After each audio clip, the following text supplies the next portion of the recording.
listening to yourself, develop that skill more and more. Like, what is it that you really want? And for that, you have to get away from the noise. You cannot be with 10 people in the group and just listen to their advices. You really have to go back and really strongly listen to what you want. Welcome to the Career Relaunch podcast, focused on helping you reinvent your career.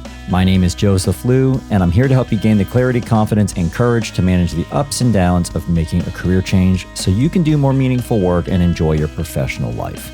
In each episode, I feature people who have stepped off the beaten path to reinvent their careers. We talk through their unique personal journeys, the challenges they overcame, and the lessons they learned to help you understand what it takes to relaunch your own career. Today, my guest is going to explain how she went from being an electrical engineer to an artist. We'll discuss paying attention to what your body's telling you, following your intuition, and finding space to reflect. Afterwards, during today's Mental Fuel, I'll discuss why quieting distractions is key to career clarity.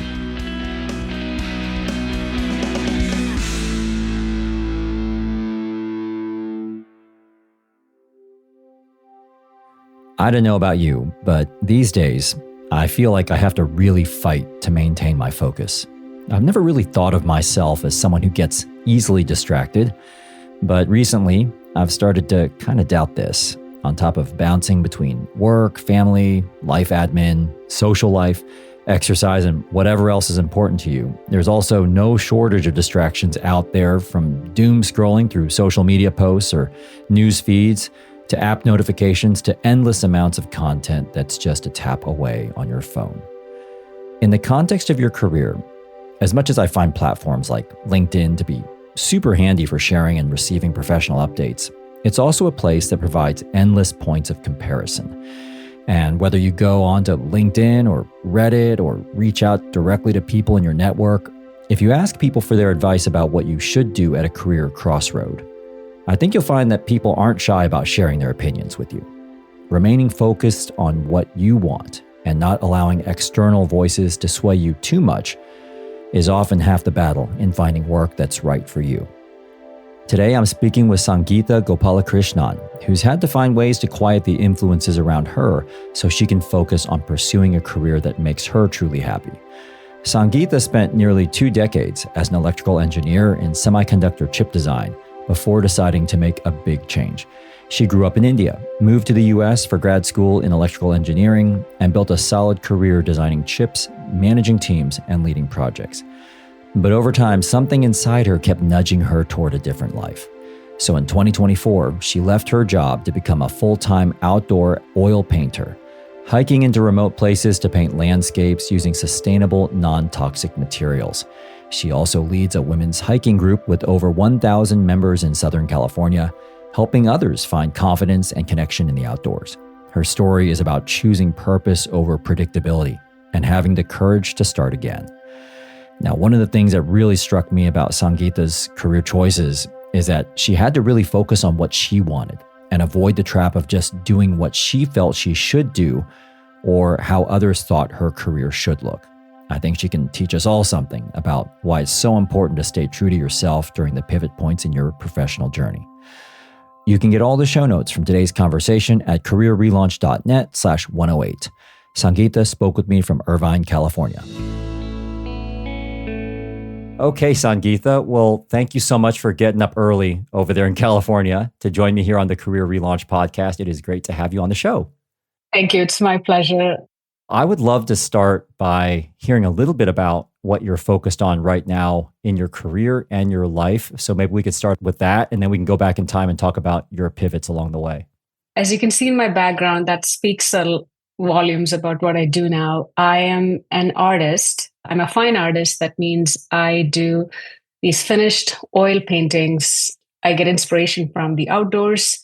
I usually go on my outdoor expeditions as just for recreation, and I paint outdoors, and I come back to my studio and I paint them large. People want to buy them. So I would call it like a business, but that's not how I intended it to be. That's my career now, an artist who works for myself.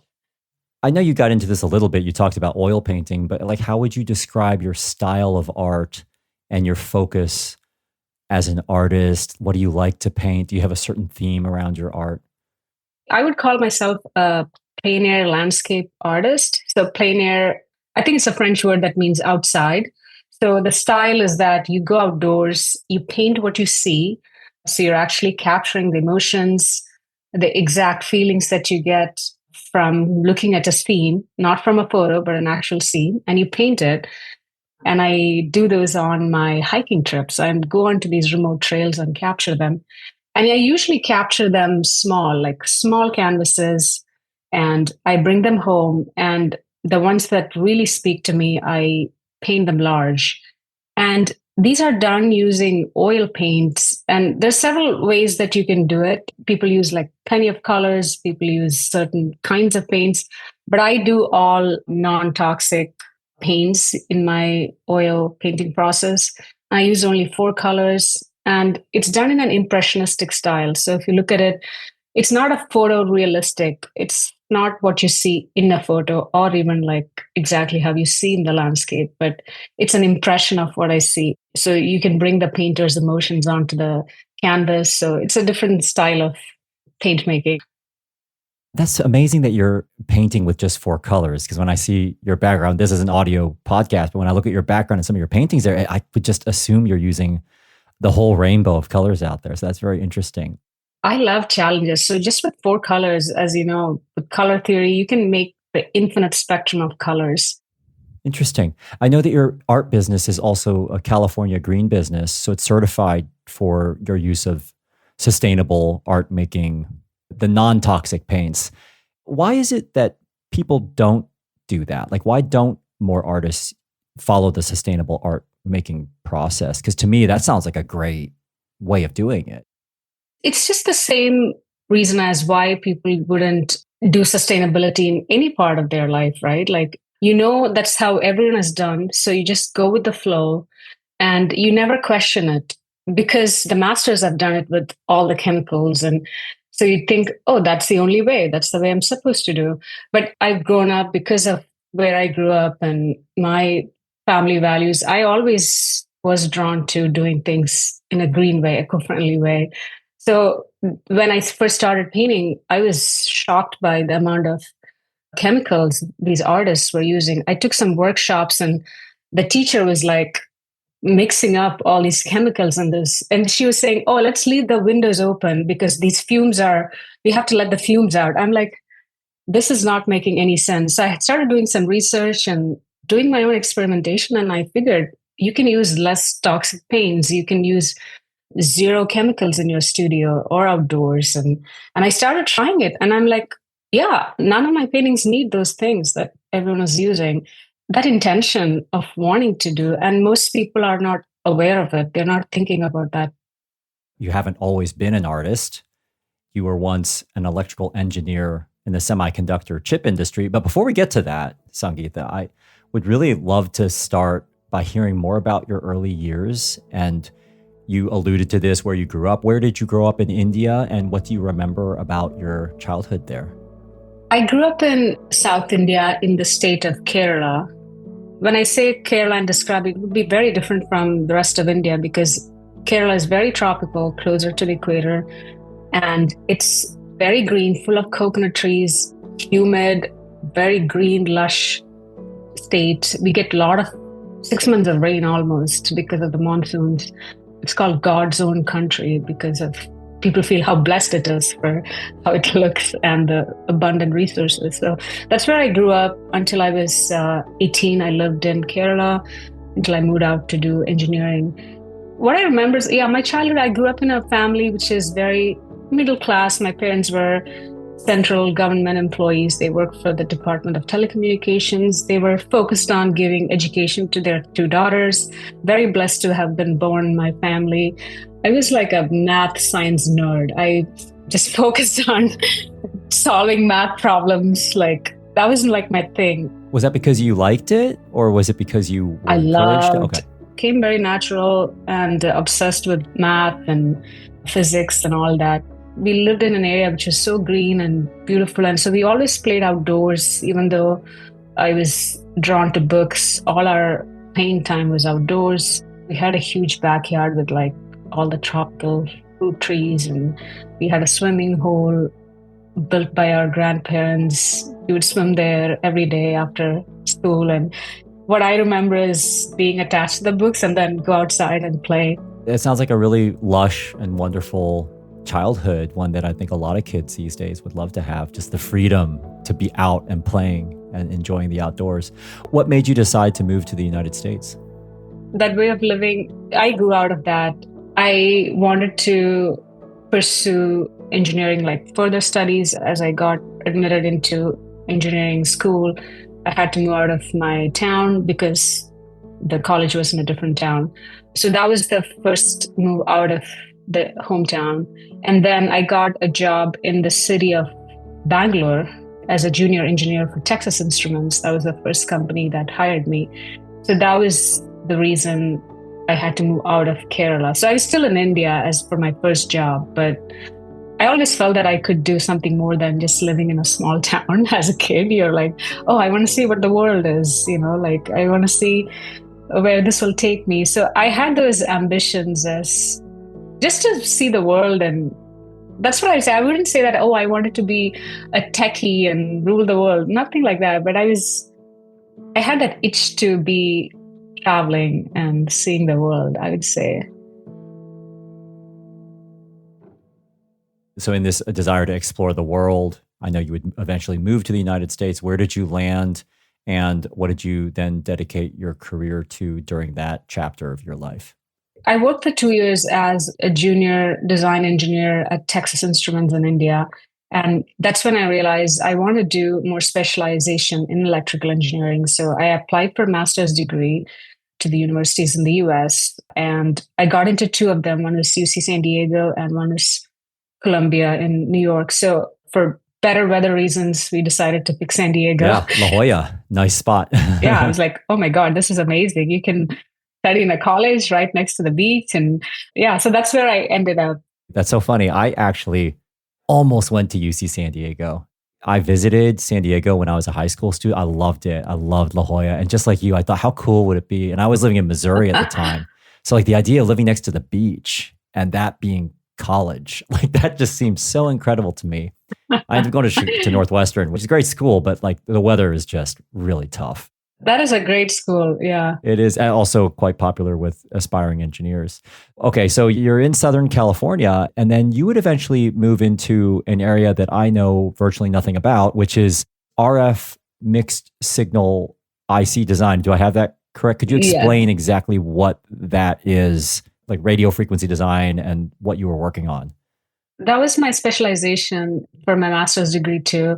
So RF is radio frequency. It is the core of every wireless communication that we have today. So we need radio waves to carry the transmission of data from, let's say, if you call someone, it's the radio waves that are carrying the information from one phone to the other, or from a cell phone tower to your phone, or from a Wi-Fi a router to your device. So this specialization that I did was designing circuits that actually communicate to another device through radio waves. I would call it like the most in-demand technology right now in semiconductors, because we are going wireless more and more. We're getting rid of wires. So you need more chips that do this. So this specialization is actually for designing circuits which are called RF circuits or RF mixed signal circuits. And that was my specialization. And just to explain what mixed signal is, everything in the core of your device is done in digital, like there's ones and zeros. But then as you come closer to the real world, you have to make them analog. Yeah, I can keep going on and on about the details of it, but I would bore people. I think that gives us a good high level overview. So mixed signal design and circuit design, hugely important to modern day technology and communication. Yes. You were doing this for, do I have it right, like 15 years at Max Linear? That's right.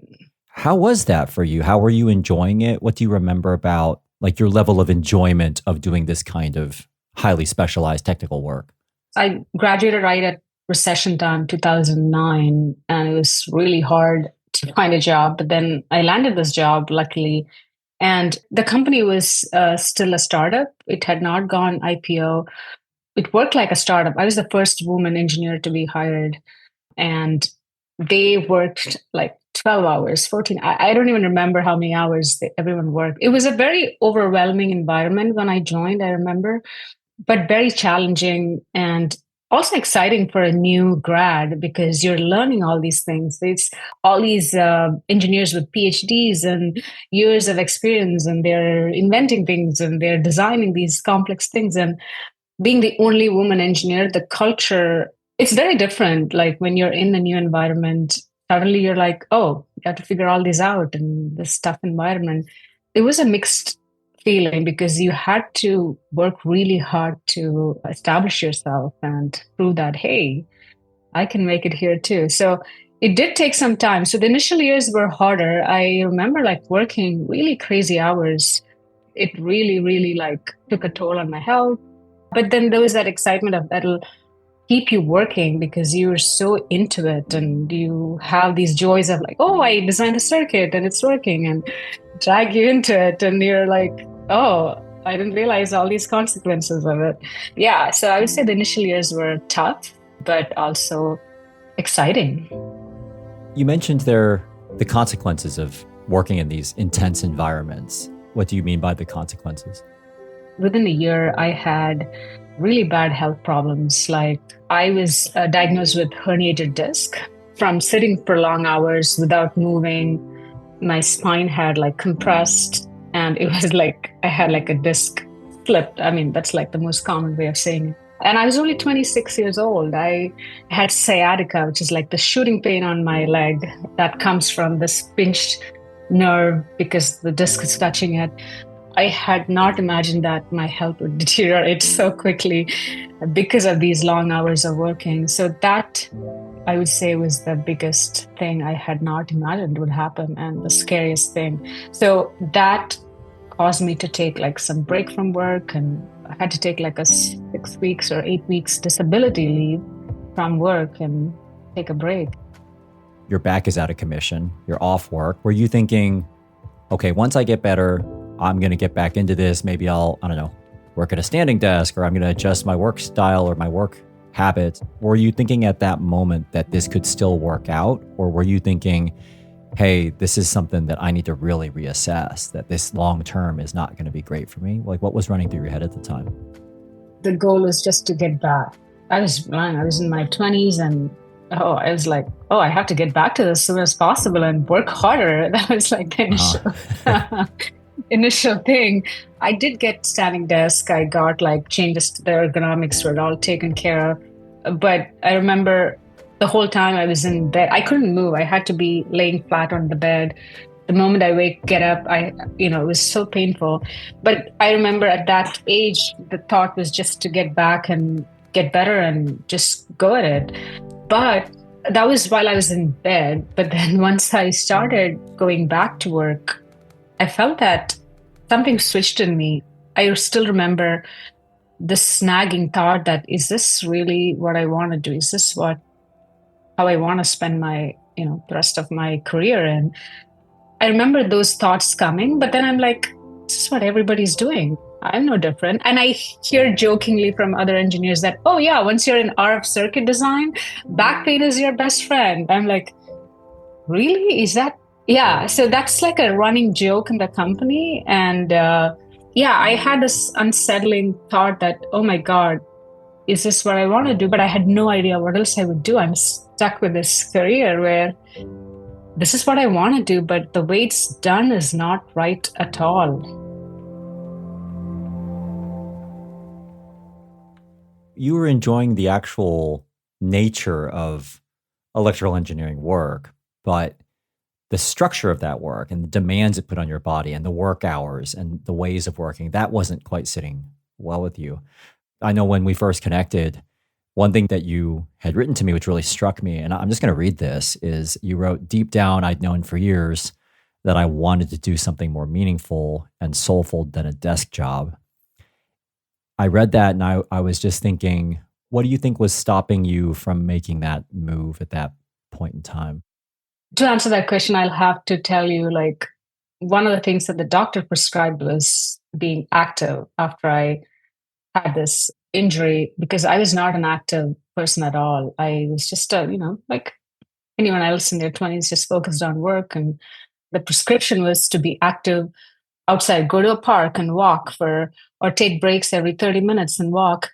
And that was the first time I really used the outdoors as a recreational thing. And although I grew up outside, it was like a way of living. It was never different from life. But here, to be outdoors, you had to make an intentional effort to be outdoors. And so I started doing those. And that's when I had like more reflections on my life. And I remember the more and more I spent outdoors, I was getting time to think about this kind of life. And that's the power of nature, I believe, is that it really makes you present and really help you evaluate what's truly valuable. And the constant thought was exactly what I wrote there.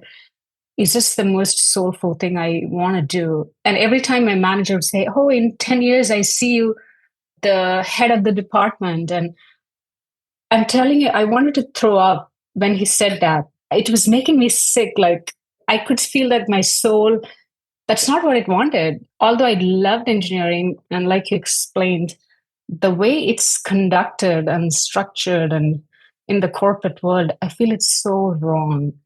It's just like people are used as just machines to churn out efficient things to make the next best phone or the next best TV. Or I did not want to sacrifice my health for that. So that's what I actually wrote.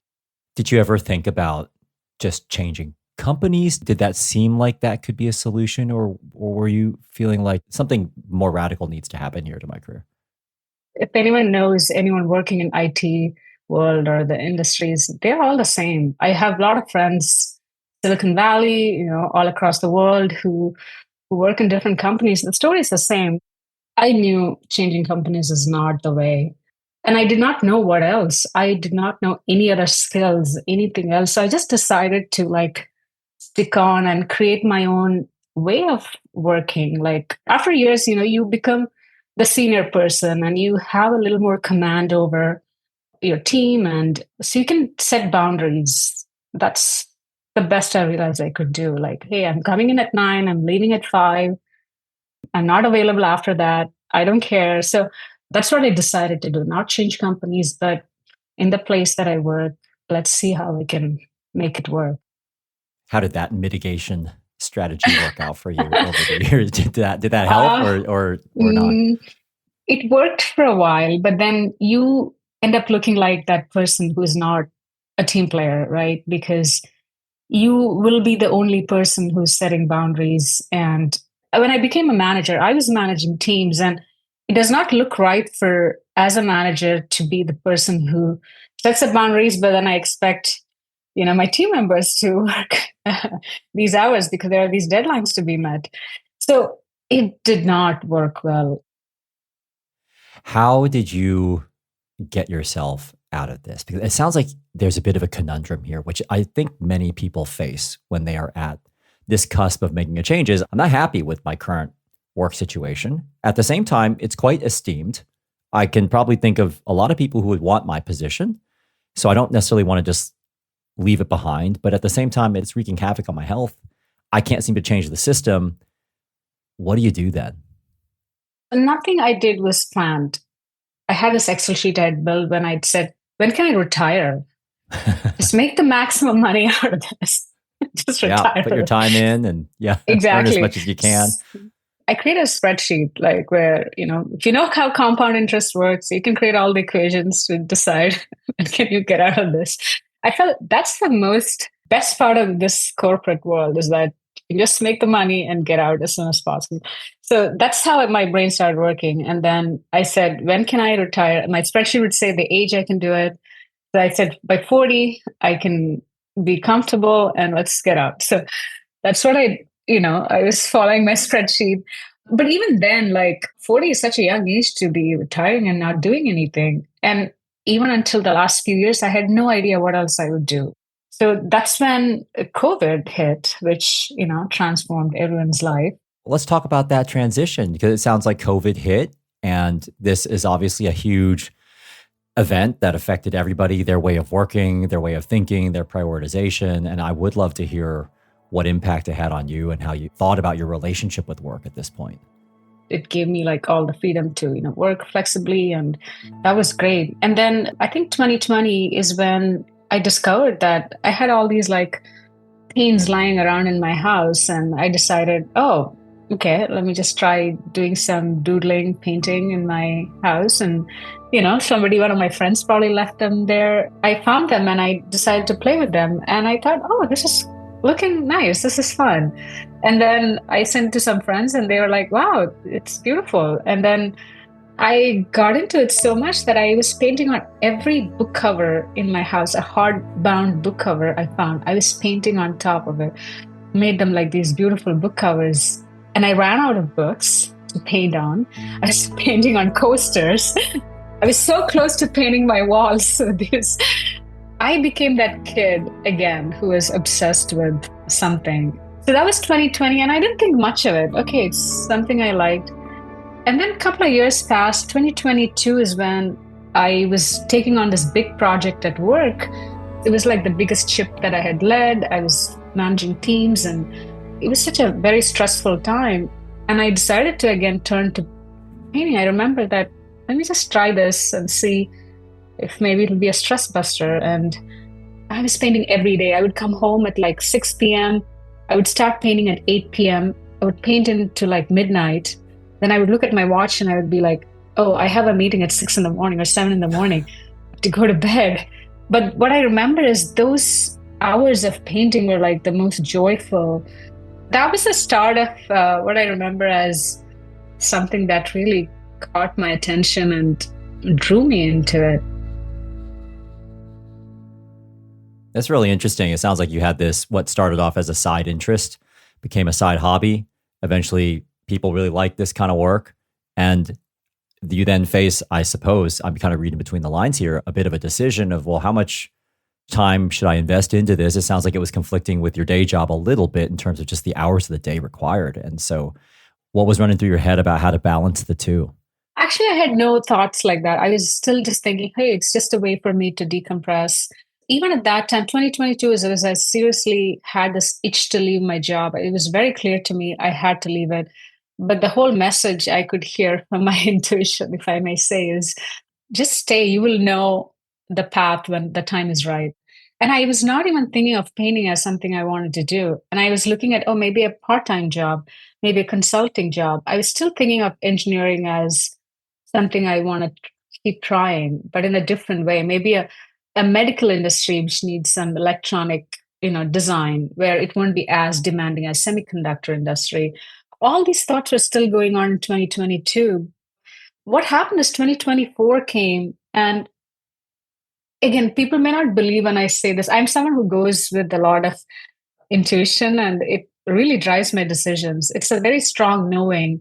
2024 spring and summer, that's when I realized this is what I want to do. It was like a very clear knowing. I had been painting outdoors too, because outdoors had become like such a strong thing in my life after my back injury. I was painting outdoors a lot. I would carry my painting gear. It became such a strong calling for me. And it became clear in 2024 that this is what I want to do. This is fitting so well in what I had been looking for. I can be outdoors, I can paint. It's still like a challenging, I can solve problems in painting. And I wasn't missing my engineering thing at all by that time. When I thought about it, this is the time I'm going to make the switch. And my spreadsheet said, yes, you're ready to make the switch. So I would say it was almost like an instantaneous decision. That's interesting, the intuition piece. And I know you've mentioned spreadsheets here a few times. You can, I guess, do the math on like when you can retire, when you're financially comfortable. But at the same time, part of it is just feeling like, hey, now's the right time to make the move. And it's hard to explain in concrete terms the exact criteria that got cleared to lead you to the decision. Were there times in your career when you didn't listen to your intuition? And how did you, I guess, shift your mindset around trusting your intuition more?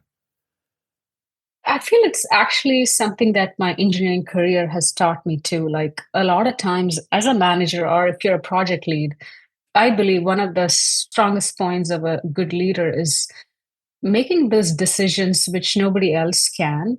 You have to make those decisions quick and make it very simple for people to understand. And a lot of those moments, I've been able to use this. Intuitive might sound too woo woo for a lot of people, but you cannot use just logic. You have to look at the big picture and you'll really see that, hey, okay, this is the right thing. That zooming out and looking at things and be able to make that right decision, that's a skill that I had developed over the years by managing teams and leading projects. So I feel like that got stronger and stronger, that skill. It's a skill that you have to keep to sing. You have to use that part of yourself. Just to kind of shift gears here a little bit and talk about your current chapter now, Sangeetha. You are now a fine art entrepreneur, now self employed.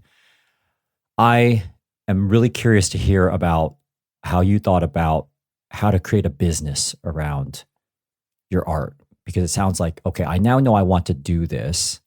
How do I turn this into my actual professional life and my main, I guess, source of income? What was your thinking behind turning this idea into something a little bit more concrete? It wasn't easy. I have no background in business. My parents are no business people. Nobody in my family has run a business. So it was really like jumping out of an airplane and building a parachute. That's how I feel it. Like I have no idea, no art godfathers, nothing. So I had to do some homework and I actually enrolled in a coaching program for that, an art marketing coaching program, which actually really helped because I quickly realized that just painting, you're not going to be discovered like, someone will just come and say, oh, wow, your paintings are great. Let's, make you famous, right? That's the dream everyone has, but real world does not exist. So you actually need some marketing, sales, that coaching is need to be. And so I did enroll in a coaching program, which actually really helped. I know that you started this officially, I suppose, at the beginning of 2025. We're recording this in the back half of 2025. How are things going for you now as an independent artist? I'm always forgetting my past engineering life because this is so flexible. It gives me so much freedom to be outdoors, be creative, and just to express myself.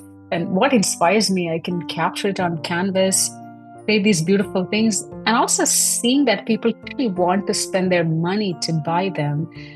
That's like a big validation of how much it touches you. Yeah, if you give something for free and they like it, that's different. But someone to spend their hard-earned money to buy something that you created, to me, that more than making money, that knowing is actually quite valuable. Now, before we talk about some of the lessons you've learned along the way, I do have to ask you a ruthlessly practical question, and it does relate to money because I know you mentioned salary there. And I don't know what your financial situation was when you left your full-time work, but financially, how are you feeling right now with the independent artwork? And also a related question to that is, you'd mentioned before, you'd kind of thought, okay, I'm going to work really hard. I guess I'm going to build up a lot of savings. Was there some sort of financial cushion that helped you feel more comfortable making this leap? How did finances enter into your decision to do this? One of the things when I look back, the blessing was that I had this back issue early on in my career, and I could prepare myself for this from the beginning. Learning about investments and savings at the very early part of my career was very crucial in my decision making, I would say, because that really helped me to build this cushion. Now, I can do this not like a 21-year-old who's starting an art career, which would be very hard because art, it's not predictable. When do you get your next income? It's not like getting a salary every 2 weeks or every month. For that, I feel like my previous career really helped me create that. In my case, it's been crucial in making it very, very comfortable. And I can do it at my own terms. I don't have to stress about where my next paycheck comes. It's not something that I go into in tremendous detail on this podcast. We tend to talk about like the emotions and the dynamics of career change, but there is this financial component to it. What you're touching on here is quite important because if you can build that financial cushion or at least a level of savings that makes you feel comfortable taking a risk, I feel like it results in you maybe not being as desperate to Yes, sell that piece of art or sell your service or get that customer or whatever your industry exactly. might be. And I think that instills confidence in your clients and the people around you. It'll make a big difference in the way that you do your business because now you're more confident, you're not scared to take risks, and you can invest more in your business. So for me, that was very crucial. Although, even though I felt ready for my next phase because of my finances, I did not know what to do. That was my problem.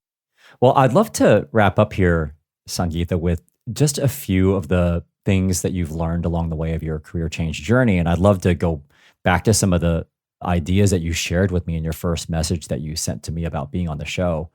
And I'd love to just kind of in like a lightning round go through four things here. The first is just the influence of people around you. And one thing you mentioned to me was this idea of not discussing your career change ambitions with every single person out there. And I know that some of the, I guess, career advice gurus out there they'll say, hey, you should be sharing your plans with everybody because the more people know about what you want to do, the more people are out there who can keep their eyes and ears open for you. And I would just be really interested to hear why you think it's not always a good idea to share your plans with other people. Everyone's decisions are driven by their own life experiences and what they had seen and what they're scared of or what they're excited about. So anytime you say your plan, they might have opinions about it and they might have different thoughts about it. I've noticed that the things that I've decided to do, they're so different from what all my friends or family would do normally. And if I had followed their opinions on, if I take them to heart or if they say that's the better idea, I wouldn't be where I am today in any decision I've done in my life. I wouldn't be here. What I have seen results is that go with your intuition. If your intuition is strong, but if you don't have that skill developed yet, like you have that strong knowing, yes, you might be the person who needs help to make decisions. Then this advice is not for that kind of people. But if you have like really strong knowing about what you really want to do, if you know for sure, don't care about what other people have to say or offer, you will figure out a way because that drive to do things, it'll create the path to get to where you want to be. My second question was actually related to that topic of being a little bit more focused on what you want versus what you think other people want or what they think you should do with your career.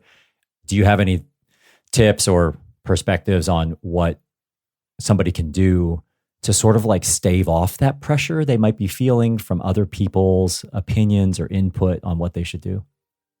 So this comes from my cultural upbringing in India, which is a very, very non-independent in the sense you go with what everybody else wants. You know, you go as a society, you go with the flow, you do it for the benefit of everybody, right? So that's how that culture works. And a lot of cultures in the world work. And I had been trying to get out of that kind of mindset all my life to be able to do things that actually what the individual wants is also important. You know, you need a good balance. So I had to consciously make that decision. Hey, is this what I want to do, or am I doing it because everybody else is doing? So that was like a conscious decision I had to make. And I would say I've been successful in doing that. Is there anything that you feel can be helpful to the people who maybe, I don't know, maybe they feel compelled to listen to what their parents once told them they should do or what their peer group is saying they should do? Or like you mentioned earlier, like where your manager sees you being in 10 years, like, is there a way to kind of insulate yourself from the noise around you? Reflecting when you're by yourself helps quite a bit. Take your space, like maybe go outdoors, give yourself space to reflect. Is this really want to do? Again, goes back to like listening to yourself. That's what I always tell my friends also. Just develop that skill more and more. Like, what is it that you really want? And for that, you have to get away from the noise. Like, you cannot be with like 10 people in the group and just listen to their advices. You really have to go back and really strongly listen to what you want.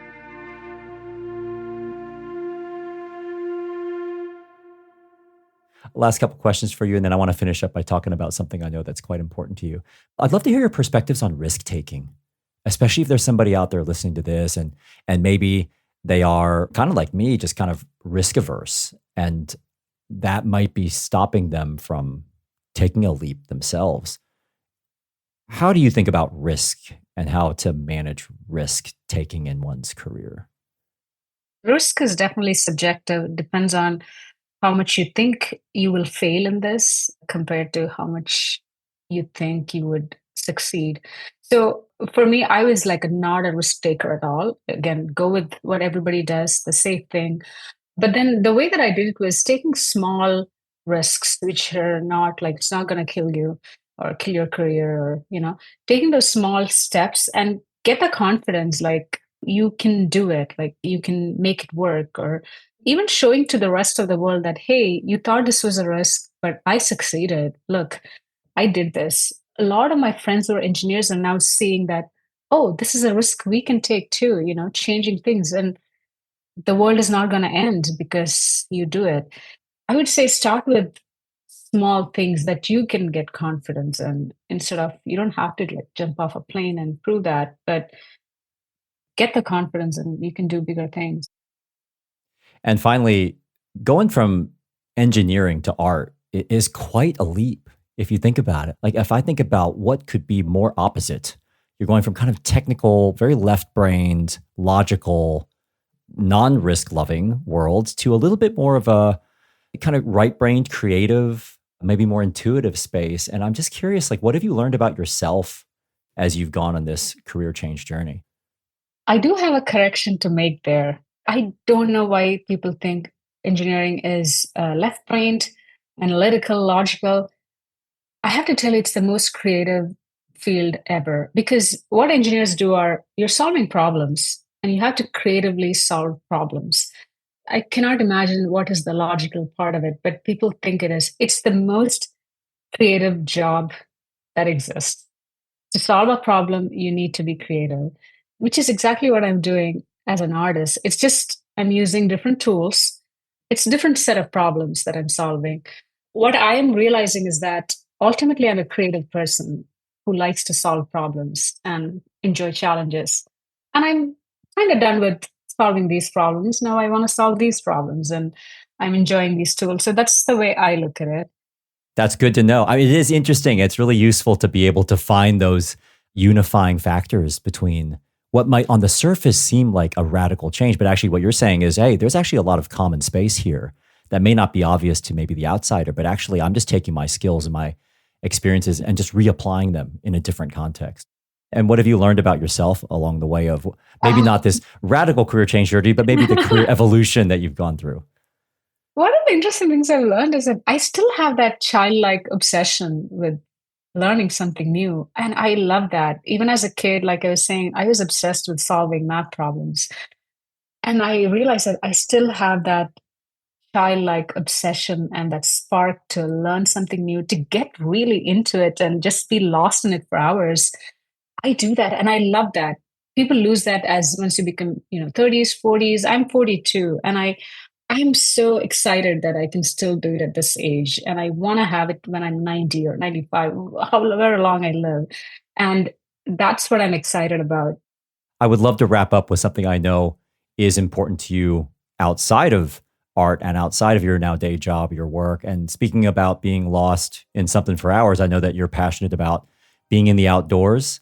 And I'd love to wrap up by just hearing a little bit more about the women's outdoors group that you founded in 2019. Again, the outdoors was again a consequence of my health problem, which I'm most grateful for right now.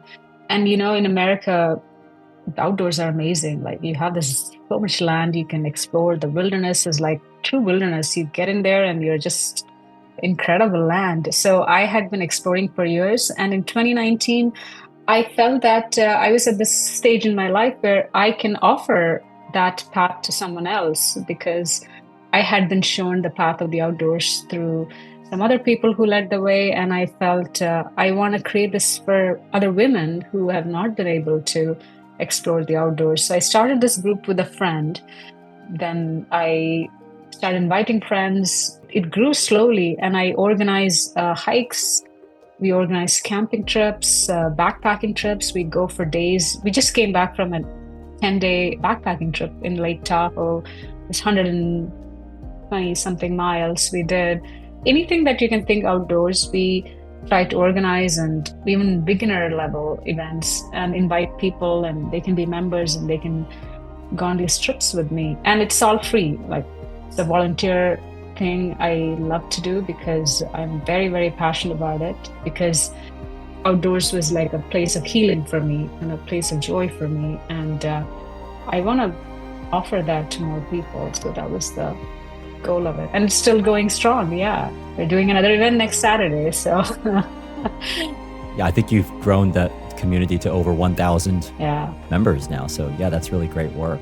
If people want to learn more about you or check out your beautiful artwork or even learn more about this women's outdoors group, where can they go? My website is my first name, sangeethag.com. So that's my art website, and they can contact me through that. So my outdoors group, I kind of keep it private because I want to send it to people who actually contact me and say, hey, I'm interested in joining. So people can contact me through my website. It's kind of a curated group where we want to really make sure they're the right fit, but they can contact me and I will invite them to join the group. So that's definitely the way to do it. And I'm on Instagram. My Instagram handle is Sangeetha G Artist.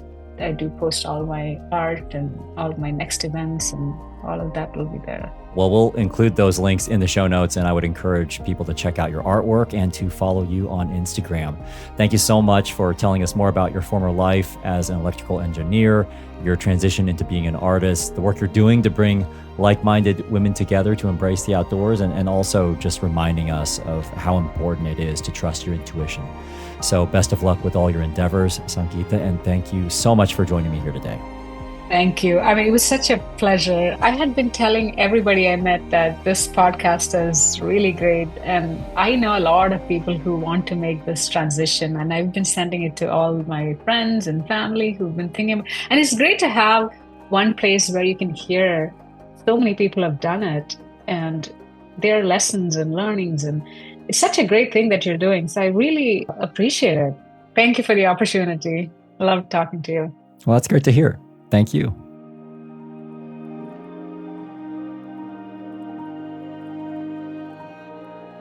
So I hope you enjoyed hearing Sangeetha's perspectives on how your health can be a big wake-up call, why it's important to focus on what you want, and how taking small risks can create meaningful change.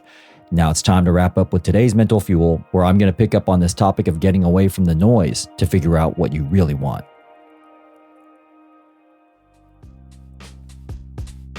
Before we get to today's Mental Fuel, I wanted to thank Brand Yourself for supporting this episode of the Career Relaunch podcast. Brand Yourself is an online reputation management service that helps you control what people find when they look you up online. To optimize, protect, and improve your online presence, visit brandyourself.com and use promo code RELAUNCH to get 50% off a premium membership. This is the part of the show called Mental Fuel, where I finish the show with a brief personal story related to one of the topics we covered today and leave you with a simple challenge to help you move forward with your own career goals. So for today's Mental Fuel, I wanted to talk about something Sangeetha mentioned about how figuring out what you want requires you to step away from the noise so you have room to reflect, that we each need to find a way to reground ourselves in what's important. So I thought I would share how I tend to get away from the noise and what I do to reground myself in what's important and clarify things that I might be internally debating, whether it's related to my career or my broader life. So there are basically two ways I reground and recalibrate. The first way is more outward, and the other is more inward. One of the things that I find really clarifying is to connect with good friends from my past and present, whom I really respect, who have balanced perspectives on things, who are open to sharing their candid opinions with me, and people I feel have a good understanding of who I am and who I was. I've never thought of myself as someone who has a ton of friends, but I would say that I've been fortunate enough to have a very loyal set of good friends I've met at different points in my life, people who almost feel like family. I recently read that being in your midlife, having kids, and being male are all associated with friendships waning over time. And I'm not going to get into all the reasons for that here, but I definitely check all those boxes. I have found it more difficult to maintain friendships during this period in my life. But as far back as I can remember, I have thought of friendships as being toward the top of my priority list. Even though I've been in the UK for about 15 years, I would say that the majority of my good friendships are with people who don't reside in this country. So I really try my best to invest into maintaining these special friendships. Over this past summer, I had the rare opportunity to reconnect with quite a few good friends from my high school, college, and business school days.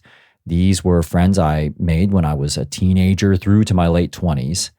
I have had plenty of situations where I reconnect with an old friend from my past, and it's just very obvious that our paths have diverged to the point where our friendship feels like it's kind of run its course, which is always a bit sad for me to accept, but it does happen.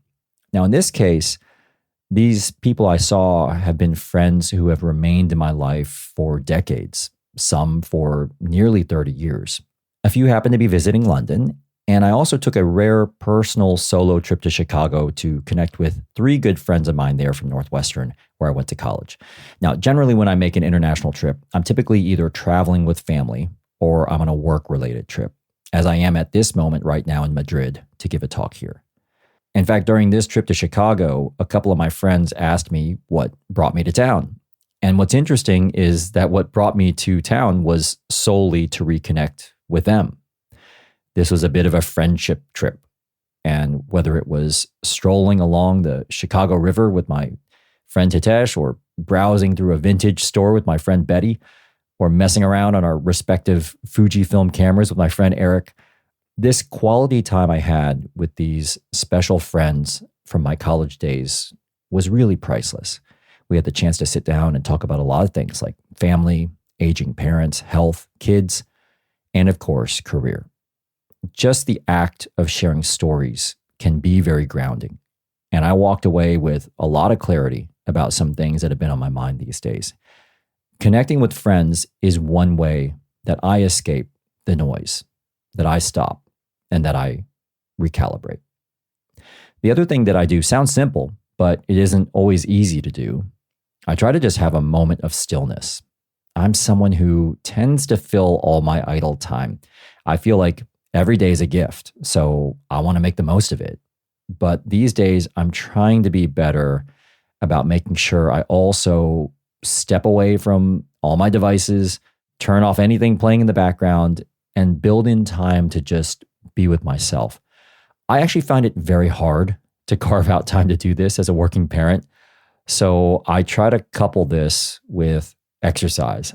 I used to listen to music or podcasts when I go to the gym, but these days I just try to be present and allow my thoughts to drift where they do as I'm working out. These are a couple of the ways that I escape the noise. How about you? When was the last time you stopped and had a quiet moment for yourself?